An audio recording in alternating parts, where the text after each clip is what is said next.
Hello, family. Welcome back to my channel. In today's story, we will see why you should never judge a person's future by their present situation. They mocked her wedding. They whispered about her choices. But before the night ended, an entire village would kneel. They said I was a fool to marry a poor man. By the time the golden crown touched my trembling hands, their laughter had turned to ash in their mouths. Joy had heard the whispers for months, every market day, every church service, every family gathering. That beautiful girl is wasting herself on a mechanic. Her aunties clucked their tongues in disapproval. Her former classmates, now married to bankers and oil company executives, looked at her with pity mixed with superiority. Even her own mother had pulled her aside 3 times, begging her to reconsider. Richard had nothing, they said. No family name anyone recognized. No big house. No car beyond the battered truck he used for his repair business. He'd appeared in Ugbodo village 3 years ago, rented a small shop at the edge of the market. Tuen worked from sunrise to sunset, with hands that always smelled of engine oil and determination. But Joy had seen something others missed: the way Richard's eyes held hers, with unwavering honesty. How he treated the poorest customer with the same respect as the richest. The quiet strength in his calloused hands when he held hers and promised her a future built on love, not pretense. On her wedding day, she would discover she hadn't been foolish at all. She'd been blessed. The Oki family compound felt smaller than usual that afternoon, the air thick with unspoken judgment. Joy sat on a wooden bench in the center of the living room, surrounded by women whose eyes held varying degrees of concern and condemnation. Her mother perched on the edge of her chair, wringing her hands as if trying to squeeze courage from her own fingers. Auntie Ngozi, draped in Ankara fabric that probably cost more than Joy's entire wardrobe, commanded the room like a judge preparing to deliver a verdict. "Joy, my dear, let us speak plainly."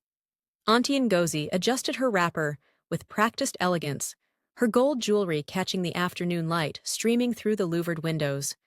"What exactly does this Richard have? Where is his family? What is his full name even?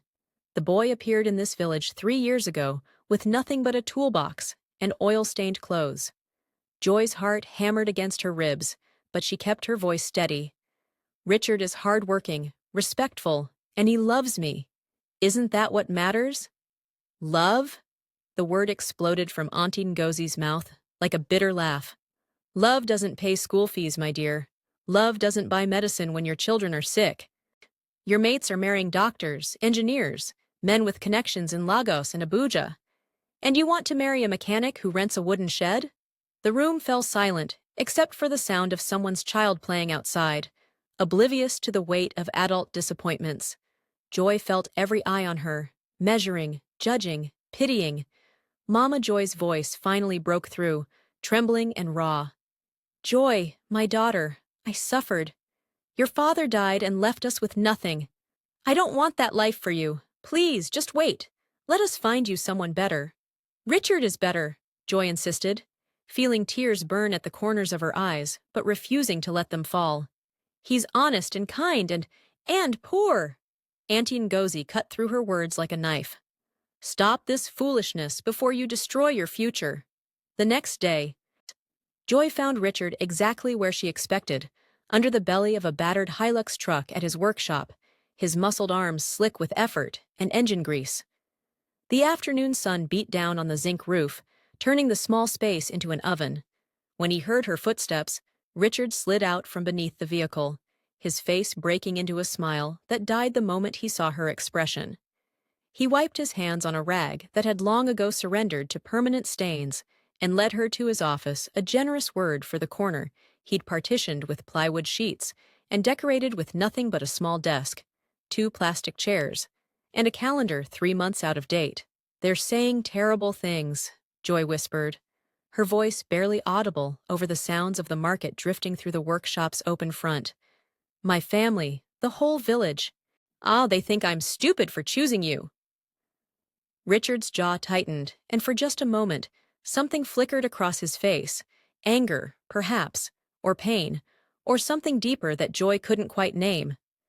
But when he spoke, his voice was gentle, almost careful. Joy, I need you to be sure. I can't offer you what other men can. If you want to walk away, I'll understand.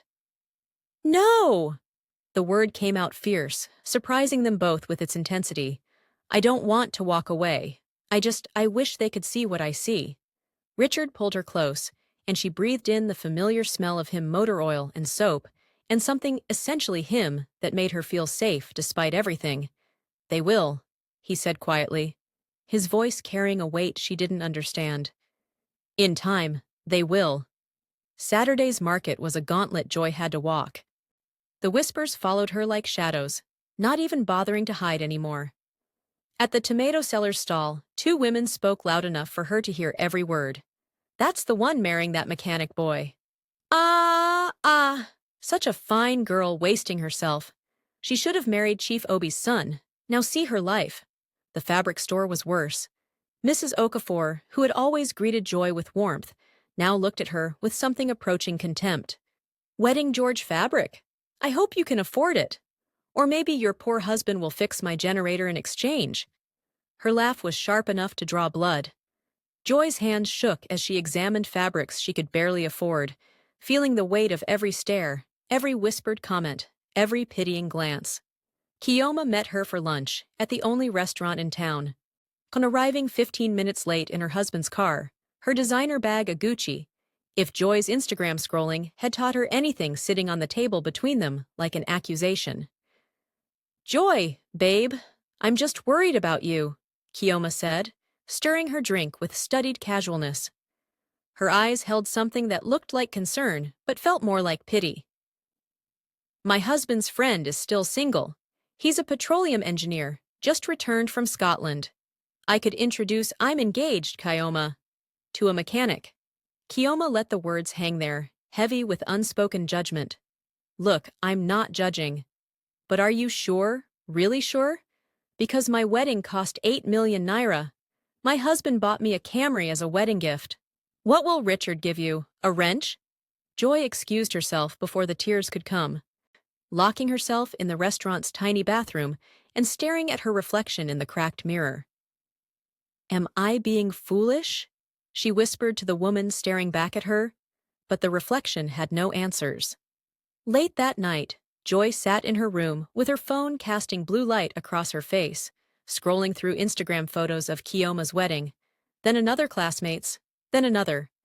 Elaborate decorations, professional photographers, designer gowns that cost more than a year's rent. The contrast to her own upcoming modest ceremony felt like a physical weight pressing down on her chest. A soft knock interrupted her spiral. Blessing entered quietly, her 16-year-old face creased with concern that made her look older than her years. Sister Joy, are you okay? I don't know, Joy admitted, the words tumbling out easier in the darkness.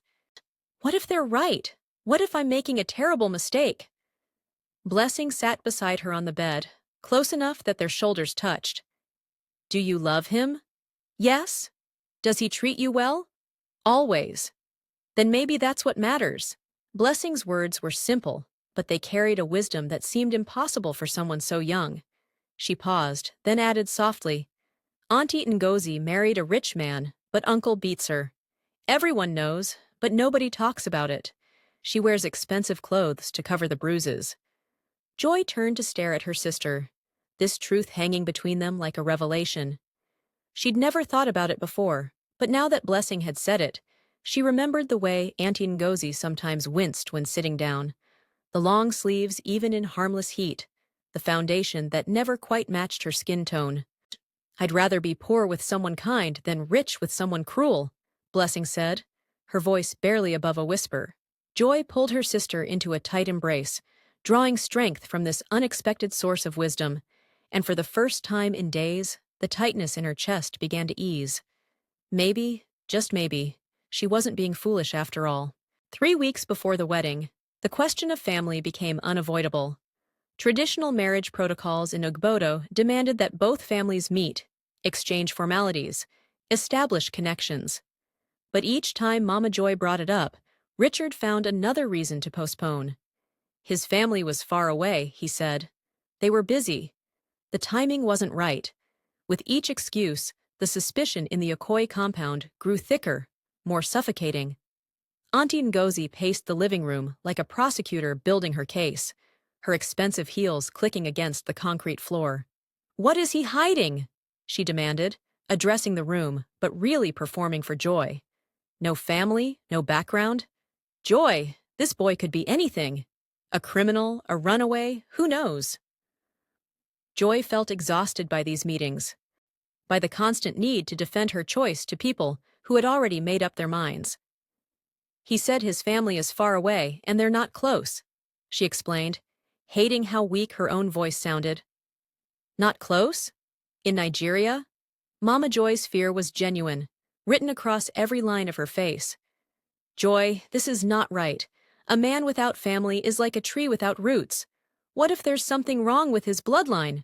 What if Mama, please?" Joy's patience finally snapped, the words exploding out of her. "Not everyone has a perfect family. Some of us make do with what we have."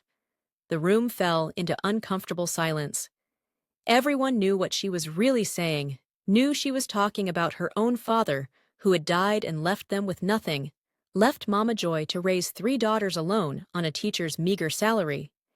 The accusation hung in the air. Who were they to judge someone for having a complicated family situation? But the silence didn't bring peace. It only made the doubt settle deeper. That evening, Joy found herself standing in Richard's room behind the workshop, seeing it as if for the first time.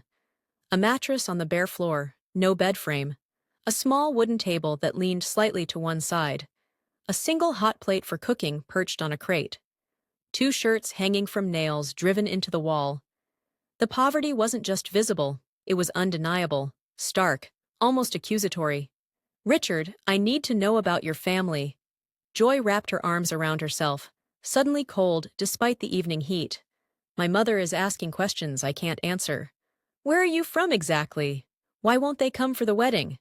Richard sat down on the mattress, his shoulders sagging under invisible weight. "Joy, my family, it's complicated. Are they alive?" "Yes." "Then why won't you talk about them?" Joy's voice cracked, and she hated herself for it, hated the tears threatening to spill. "Are you ashamed of them, or are you ashamed of me?" Richard's head snapped up, his eyes fierce. "Never." "Joy, listen to me. I'm not ashamed of you. You're the best thing that ever happened to me. But my family there are reasons I left. Reasons I can't fully explain right now. I just need you to trust me. How can I trust you when you won't tell me the truth? Because the truth isn't mine alone to tell." Something in Richard's voice made Joy pause, a depth she'd never heard before. "After the wedding, everything will be clear. I promise you, Joy. Just trust me until then." Joy wanted to push harder. Wanted to demand answers. Wanted to shake him until the secrets fell out. But something in his eyes stopped her pain, yes, but also an honesty so raw it hurt to look at. "Okay," she whispered, though the word felt like surrender. "I trust you." But as she walked home through the darkening streets, the seed of doubt that had been planted months ago pushed deeper roots into her heart. Auntie Ngozi wasn't the type to simply accept mystery. 2 days later, she showed up at the Okoye compound with a manila folder, her face triumphant in that particular way that meant she'd found ammunition. The family gathered like vultures sensing carrion. "I hired someone to investigate," Auntie Ngozi announced, flipping open the folder with theatrical flair. "Richard Okonkwo, if that's even his real name, registered his business 3 years ago with proper papers. No criminal record, I'll give him that. Pays his taxes, sends money regularly to an account in Onitsha." She paused for effect, letting the tension build. But beyond that? Nothing. No family information, no education records, no history before he appeared in this village like a ghost. She snapped the folder shut. "No man is this invisible unless he's running from something." Joy's uncle leaned forward, stroking his chin thoughtfully. "Maybe he's married already. Maybe he has children somewhere. Maybe that money he sends to Onitsha, please." Mama Joy interrupted, her hands wringing that imaginary courage again. "Joy, there's still time to call this off. We can say you've changed your mind. It's not too late." "But Joy, Remembering Richard's eyes when he'd asked her to trust him, remembering the pain she'd seen there, shook her head. The wedding will happen. What none of them knew, what Joy couldn't possibly know, was that in his small room that same night, Richard sat on his mattress with a phone pressed to his ear, his voice low and urgent. "Mother, I know you want to come. I know this is hard for you. But please, just a few more weeks. She needs to choose me for me, not for what we have." The voice on the other end was refined, cultured, carrying the weight of authority and concern. "My son, this girl's family is cruel to her. They mock her publicly. How much more must she endure to prove herself? Just until the wedding day." Richard's voice was almost pleading. "Then she'll know everything, and she'll know that her choice was pure, that she chose love over status. Please, Mother." A long pause stretched across the phone line, filled with all the things neither of them could say. Finally, "As you wish, my son. But after the ceremony, we come with everything, with the full honor she deserves. Thank you, Mother." Richard ended the call and sat in the darkness of his room, staring at the small velvet box on his table. Inside was a simple gold band, the engagement ring he'd been saving for, scraped together from 2 months' worth of earnings. Tomorrow he would present it to Joy's family as part of the traditional rites. He could already imagine their faces, the barely concealed sneers, the comparisons to what other men gave their brides. In 3 weeks, everything would change. The mockery would turn to shock, the pity to awe. But that wasn't what mattered. What mattered was that Joy would really know that her choice had been pure. Say that she'd chosen him when he appeared to be nothing, which meant she'd chosen him for everything that truly mattered. He just prayed her heart could hold out until then, prayed the constant battering of doubt and shame wouldn't break what they'd built together. 3 more weeks, 21 days. It seemed both impossibly far and dangerously close. Outside, the night insects sang their endless song, indifferent to human struggles, while Richard sat in his sparse room and counted down the days until truth could finally speak.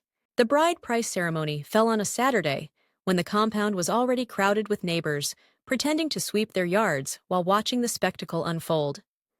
Richard arrived promptly at 10 in the morning, flanked by 2 friends, fellow mechanics, whose Sunday clothes couldn't quite hide the oil stains permanently embedded under their fingernails.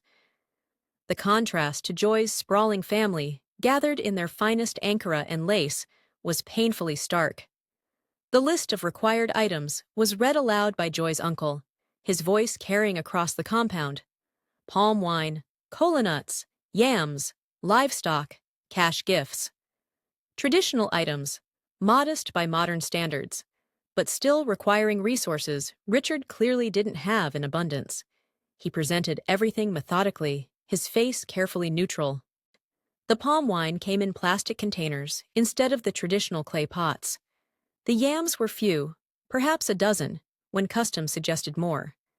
The livestock was a single goat, skinny and skittish, led in by one of Richard's friends.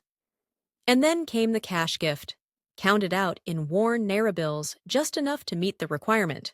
Nothing extra, nothing to spare.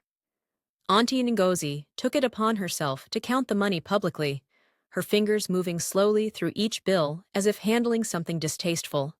The silence stretched unbearably as she made a show of it, her lips moving as she counted, her expression broadcasting judgment with every flick of her wrist. "Is this all?" she asked loudly, looking up with exaggerated surprise. "My own husband paid 5 times this amount for me." Richard's jaw clenched, a muscle jumping beneath his skin.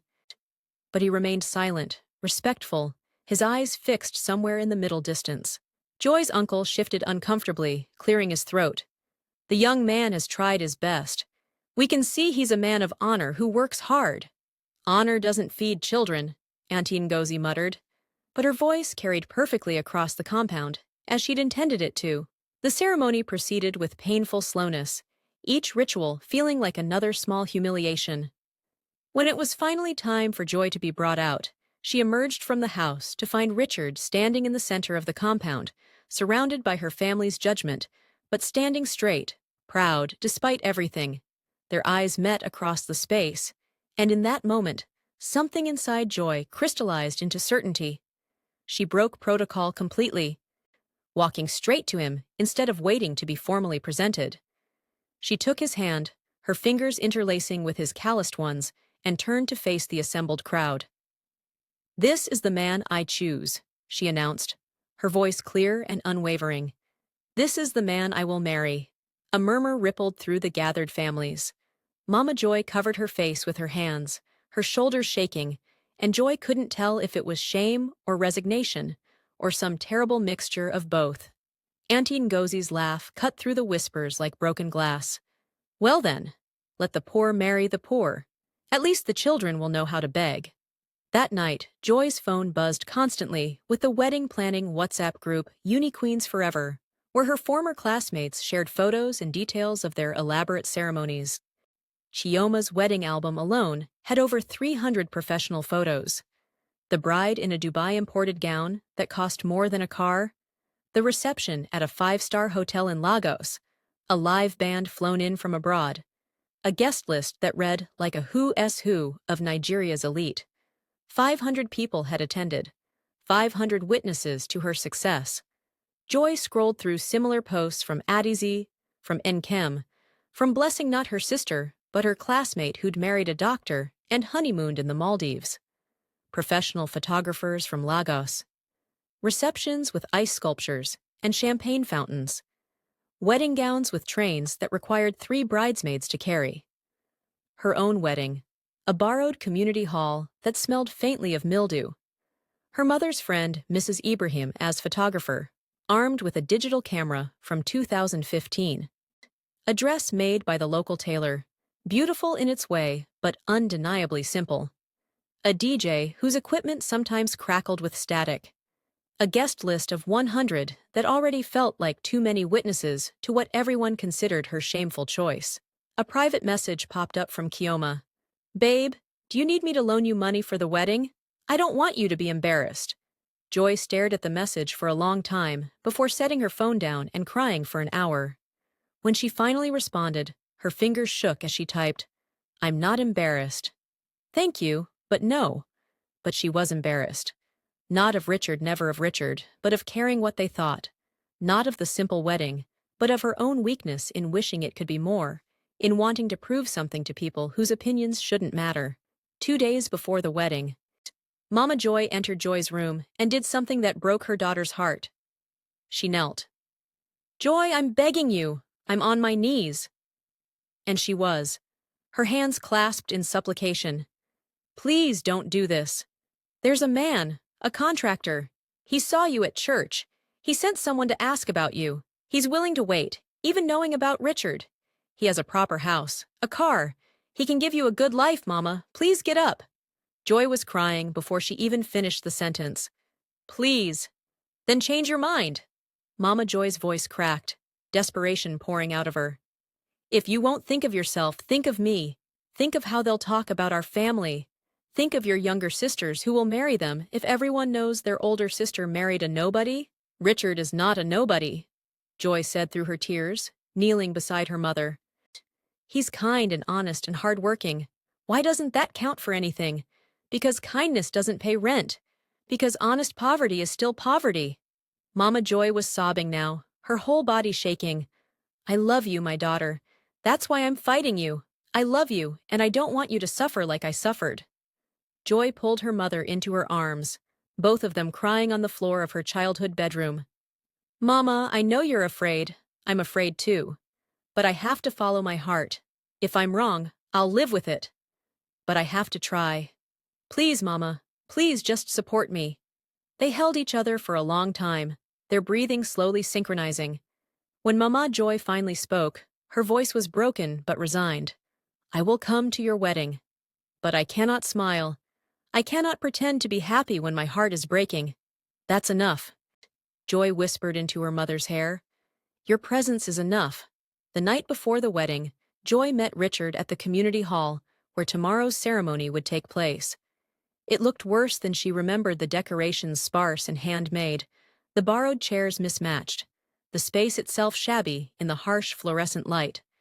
A wave of despair crashed over her. "I'm sorry," she said suddenly. Richard turned to her, confused. For what? That I can't give you a grand wedding. That my family has been horrible to you. That everything is so small. Richard took her shoulders gently, turning her to face him fully. Joy, listen to me. Tomorrow, when you walk toward me, nothing else will matter. Not the decorations, not the crowd, not the whispers. Just you and me, choosing each other. That's all a wedding needs to be grand. But your family won't even be there, Joy said, and she realized she was angry about this, had been angry about it for weeks. They won't see us marry, don't you care? Richard's expression shifted into something strange, sad, and knowing at once, like he was carrying a secret that hurt to hold. They'll see, he said quietly. Trust me, Joy, they'll see everything. Joy didn't understand, but she was too tired to press further. They stood together in that shabby hall, two people against the world, holding each other as if they could make a fortress of their arms. Tomorrow would come whether she was ready or not. Tomorrow she would find out if love really was enough. Joy woke to Blessing shaking her shoulder, her sister's voice bright with forced cheer. Sister, wake up! Today is your wedding day! The excitement couldn't quite mask the tension humming beneath it, like a wire pulled too tight. Through her window, Joy could already hear the compound bustling with activity, feet shuffling, voices murmuring, the unmistakable sound of gossip dressed up as preparation. She watched Auntie Ngozi arrive in her husband's Mercedes, stepping out in expensive Aso Ebi that probably cost more than Joy's entire wedding budget, wearing her judgment like armor. Mama Joy entered as Joy began dressing, her eyes swollen and red from what must have been a sleepless night of crying.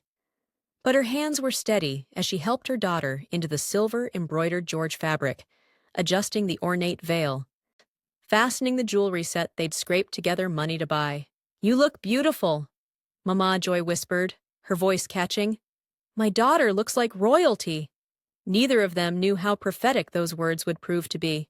Mama, I know you're afraid for me. But I feel Joy paused, searching for the right words. I feel like everything is going to be all right. Mama Joy didn't respond with words. She simply held her daughter's face in her hands for a long moment, memorizing it perhaps, then kissed her forehead, with a tenderness that felt like both blessing and goodbye. The community hall was fuller than Joy had expected. As her car pulled up a borrowed Honda Accord, nothing special, she realized that people hadn't come just to celebrate. Many had come to witness what they saw as a spectacle, a cautionary tale to tell their own daughters. This is what happens when you don't listen. The whispers started before she even stepped inside. Such a beautiful bride for such a poor wedding. My cousin's traditional wedding was 10 times grander than this. That's what happens when you marry down. Joy held her head high, her hand tight on her younger sister's arm as they walked down the makeshift aisle. Richard stood at the front in his simple suit, well-pressed, but clearly not expensive, bought from the market rather than tailored by some fancy designer. But when their eyes met, everything else fell away. She saw only love there. Pure, unwavering, impossible love. The ceremony proceeded with all its traditional elements. The prayers were said by a pastor, whose voice boomed with conviction about love and commitment. The vows were exchanged, Joy's voice steadier than she'd expected, Richard's warm and sure. And through it all, Joy felt the weight of judgment pressing down on her like physical pressure, making it hard to breathe, hard to smile, hard to feel the joy a bride should feel. The reception was modest by any standard. Local jollof rice and chicken, no elaborate catering or fancy presentations. The DJ's equipment crackled occasionally, making everyone wince. The decorations were handmade paper flowers and borrowed tablecloths. But people were eating, talking, and for a brief moment, Joy dared to hope the worst was over. Then Auntie Ngozi stood to give a toast. I want to say a few words to our beautiful bride, she began, her voice carrying across the hall with practiced projection. The room quieted immediately, everyone sensing drama the way sharks sense blood. Joy, my dear niece, you've made your choice today. You've chosen love over comfort, romance over security. How admirable! The word dripped with sarcasm so thick it could have been bottled. Some of us chose differently. We chose stability, we chose providers. We chose men with family names and bright futures. But you've chosen your heart. And I sincerely, truly hope that your heart feeds you when there's no food. I hope your heart pays the school fees. I hope your heart protects you when life gets hard. She raised her glass, a smile on her lips that never touched her eyes. To the poor couple, may love fill your empty pots and romance pay your bills. Cheers! Nervous laughter rippled through the crowd like a disease. Some guests shifted uncomfortably in their seats. Others nodded in agreement, their faces showing they thought Auntie Ngozi was speaking truth, however cruelly. Richard's hands clenched into fists on the table. Mama Joy stared at her plate, her shoulders hunched in mortification. Joy felt something break inside her, something that had been cracking for months, finally shattered completely. She stood abruptly, her chair scraping back, with a sound that cut through the awkward laughter. She walked toward the exit, her vision blurring, refusing to cry here, refusing to give them that final satisfaction. Richard followed her outside into the late afternoon heat. "Joy, please, don't let them, what?" Joy spun to face him, all her composure finally crumbling. "Don't let them humiliate me? It's done, Richard. It's been done for months. I've endured whispers and mockery and pity because I believed we were enough. We are enough. Are we?" Her voice broke on the words. "Because right now, I feel like the biggest fool in Ugboto village. My own auntie just stood up and wished us poverty in front of everyone. And your family." The words tumbled out, propelled by months of hurt. "Your mysterious family that you can't talk about, that won't come to your wedding, where are they? Why do I have to face this alone?" Richard's face tightened. He looked away toward the road, and Joy saw his jaw working as if he was wrestling with something enormous. "They're coming," he said finally. "What?" "My family. They're coming." Richard's voice was steady, certain in a way that should have been impossible. "Joy, I need you to trust me for 10 more minutes. Can you do that? Can you trust me for 10 more minutes?" Joy stared at him, confused, hurt, exhausted beyond measure. But there was something in his eyes, not desperation, but certainty. A deep, calm certainty that seemed to come from somewhere she couldn't see. 10 minutes, she whispered. They walked back toward the hall entrance, Richard's hand firm on her lower back, grounding her, anchoring her to this moment. And then she heard the sound of multiple car engines, expensive ones, growing louder with each passing second. The first vehicle rounded the corner, a Mercedes G-Wagon, sleek and black, with a small flag on the hood that Joy didn't recognize. Then another. Then Range Rovers 3, 4 of them. A convoy of luxury vehicles that made every car in the village look like children's toys. The reception noise died instantly. Everyone poured out of the hall, phones emerging like weapons, cameras ready to capture whatever was happening. The vehicles stopped in perfect formation. Doors opened in synchronized precision. Elegantly dressed men and women emerged, wearing traditional attire so fine, so detailed with gold threading and intricate beadwork, that even Auntie Ngozi's expensive aso-ebi suddenly looked plain. They moved with practiced grace that spoke of training, of protocol, of royalty. And then she stepped out. The Queen Mother of the Okonkwo Kingdom was in her 60s, tall and impossibly regal, wrapped in deep purple George fabric with gold threading that caught the afternoon light like captured fire. Her jewel was a masterwork of folding and artistry. Her jewelry, real gold, real stones, the kind that came with history and bloodlines, made every head turn. But it was her bearing that truly silenced the crowd, the unmistakable authority of someone born to rule, someone who had never doubted her place in the world. She walked directly toward Joy and Richard, her eyes fixed on her son, Prince Adewale, Richard Okonkwo. The entire village seemed to hold its breath. The Queen Mother stopped before Joy, and the world seemed to narrow to just the two of them. Joy was trembling, confused, overwhelmed by the luxury vehicles, the elegant attendants, the sudden shift in reality. Richard stepped forward, and in that moment, everything about him changed. He stood taller, moved with a grace Joy had never seen in him, and she realized with sudden clarity that he'd been hiding this all along, this confidence, this power, this identity that sat on him as naturally as breathing. "Mama?" Richard said, and the single word carried weight, respect, but also deep affection. The Queen Mother's eyes softened as she looked at her son, then hardened as she surveyed the crowd, her gaze landing particularly on Auntie Ngozi, whose face had gone ashen, all blood draining away. "My son!" The Queen Mother's voice rang out, whoa, clear and commanding, carrying across the compound with the kind of authority that made people instinctively straighten their spines. "You have tested this woman's heart long enough. It is time." She turned to Joy, and her expression transformed into warmth. "My daughter, please forgive our absence during the traditional ceremonies. My son, Prince Adewale Richard Okonkwo, heir to the Okonkwo throne, came to your village 3 years ago with a purpose. He wanted to live as a common man, to work with his hands, to know the real world beyond palace walls. But more importantly, he wanted to find a wife who would love him for his character, not for his crown. Prince." The word echoed in Joy's mind. Richard was a prince. She looked at the man she thought she knew, and he met her eyes steadily, waiting, his expression asking for understanding. The Queen Mother continued, her voice carrying to every corner of the stunned crowd. "You have been mocked for months. Your family has been ashamed. The village has called you foolish. But you stood firm. You chose love over status, character over wealth, integrity over appearance.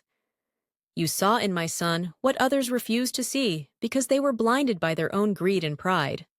She gestured, and 2 attendants came forward, carrying an ornate carved chest, clearly ancient, its wood dark with age and polished with generations of care. "For 15 generations, this crown has been placed on the head of every Okonkwo bride who enters our family." The Queen Mother opened the chest herself, her movements reverent. The collective gasp from the crowd was audible, a sharp intake of breath that rippled through the gathering like wind through grass. See, inside the chest, nestled in deep red velvet, lay a crown of such extraordinary beauty that it seemed to glow in the afternoon light. Gold worked into intricate patterns of leaves and birds, the craftsmanship so fine it looked like nature itself had been captured and frozen, emeralds the size of thumbnails, rubies that caught the light like captured fire, sapphires as blue as the clearest sky, pearls woven throughout like frozen moonlight. It was worth more than every house, every car, every possession in Ugbodo village combined. It was wealth beyond imagining, beyond the comprehension of most people standing there. But more than that, it was history. It was legacy. It was acceptance into a lineage that stretched back centuries, through wars and peace, through kingdoms rising and falling. The Queen Mother lifted it carefully, reverently. "Princess Joy," she said, and the title hung in the air like magic, like a spell being cast. "Welcome to the Okonkwo royal family." She placed the crown in Joy's trembling hands. Joy stared at it, stunned into complete silence. The weight of the gold was real, substantial, but the weight of what it represented was overwhelming. She'd been validated, yes, but more than that, she'd been chosen. Not just by Richard, but by his entire family. Not despite the mockery she endured, but because of how she endured it. Tears streamed down her face, and she didn't bother to wipe them away. The transformation in the crowd was instant and ugly in its transparency. Auntie Ngozi stood frozen, her face cycling through shock, disbelief, and then a desperate attempt to rearrange her features into something appropriate. She was the first to recover, stepping forward with a bright, fake smile that looked painful. "Joy! My dear niece, I always knew you were making the right choice. You're Richard. I mean, Prince Richard. I could see there was something special about him." Joy looked at her aunt, this woman who had tormented her for months, who had stood at her wedding reception and wished her poverty and felt nothing but pity. Kioma and Joy's other university friends were frantically taking photos, their phones out, already composing their social media posts in their heads. "Our bestie married a prince. We always knew they were meant to be." The village women who had gossiped at the market were now pushing forward, trying to touch Joy's dress, as if proximity to sudden royalty might transfer some fortune to them, might wash away their earlier cruelty. But Mama Joy was crying deep. She body-shaking sobs that came from somewhere profound. They were tears of relief and joy and overwhelming gratitude. She moved toward the Queen Mother and knelt, her voice breaking. "Thank you. Thank you for accepting my daughter. Thank you for seeing her worth." The Queen Mother helped her to her feet with gentle hands. "Your daughter has proven her worth. She needed no one to see it but herself and my son." In the chaos of celebration, photographers, and suddenly friendly guests trying to insert themselves into the narrative, Richard took Joy's hand and led her away from the crowd, to a quiet corner of the compound where the noise was muted.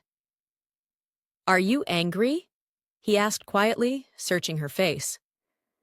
Joy looked at him, really looked at him. This man who had scrubbed engine oil from his hands every evening. This man who had lived in a room with a mattress on the floor. This man who had let himself be mocked and judged and found wanting, all to test her heart. "I should be," she said slowly. "You lied to me. I never lied. I just didn't tell you everything. You let them humiliate me." "I know." His voice cracked, and she saw real pain in his eyes. "That was the hardest part. Every insult they threw at you, every tear you cried, I wanted to stop it. I wanted to reveal everything and make them bow before you. But I needed to know, Joy. I needed to know that you would choose me even when I had nothing." "Why?" Joy asked, though understanding was already dawning. "Because I've seen what the crown does to people. I've watched women pretend to love my brothers while counting their jewelry. I've seen marriages built on status crumble when real life hits. I needed something real, Joy. I needed someone who saw me not Prince Richard, not the heir to the throne, just Richard, the man who loves you. Did I find him? Did you see him?" Joy thought about the past year. Richard under that truck, grease on his face, grinning up at her. Richard bringing her water on hot days. Richard walking her home, their fingers intertwined. Richard's eyes during their vows, poor, mocked, judged, still full of unwavering love. "Yes," she whispered. "I saw you, and I chose you. Crown or no crown, I chose you." That's all I needed to hear. Richard reached for the crown in her hands, and for a moment Joy thought he was going to take it back. She realized with surprise that it wouldn't change anything. She would still be here, still be his. But instead, he lifted it carefully and placed it on her head. "And now you're my princess twice over," he said softly. "Once because you married me, and once because you proved you married me for the right reasons." Later, as the evening celebration continued now with musicians and caterers, the Queen Mother had summoned from the city, transforming the modest reception into something truly grand. Joy found herself standing before a mirror in the hall's small bathroom. The crown sat on her head, spectacular and heavy. Her wedding attire, which had seemed simple hours ago, now looked intentionally understated, elegant. She looked like what she was, a princess. But what struck her most was her own eyes. They were no longer carrying shame or doubt. They were clear, confident, vindicated. Blessing entered, staring in awe. "Sister Joy, you're a princess." "I was always a princess," Joy said. And she meant it with every fiber of her being. The crown just made everyone else realize it. Blessing didn't fully understand, but Joy did. The real gift wasn't the crown. The crown was beautiful, valuable, significant, but it was just gold and stones. The real gift was knowing that she had trusted herself when everyone told her she was wrong. The real gift was learning that her judgment was sound, that her heart was wise, that her courage was justified. "Come," Joy said to her sister. "Let's go back to my husband." She didn't say my prince, she said my husband. Because in the end, that's what mattered most. 6 months after the wedding that shook Ugbodo village, Joy sat in her chambers at the Okonkwo Palace, surrounded by proposals and budgets for the foundation she was building. The Joy Okonkwo Foundation for Rural Women's Education, her first major project as princess, and the one closest to her heart. She reviewed applications from young women in villages across the region, each story reminding her of the girl she'd been not so long ago, the girl who'd needed courage to trust her own judgment. The crown from her wedding day sat in a glass case across the room, spectacular even in stillness. Emeralds and rubies caught the afternoon light, casting tiny rainbows across the walls. Visitors always gasped when they saw it, and Joy understood why it was magnificent, priceless, a piece of living history. But she rarely wore it. What she wore instead, every single day, was the simple gold band Richard had given her during their modest ceremony in the community hall. The one Auntie Ngozi had sneered at. The one that had cost him 2 months of a mechanic's earnings. This ring meant more to her than all the royal jewels combined, because it represented the truth of their love, chosen when there was nothing to gain, proven when everything was at stake. Blessing arrived that afternoon, bringing news from the village like she did every week.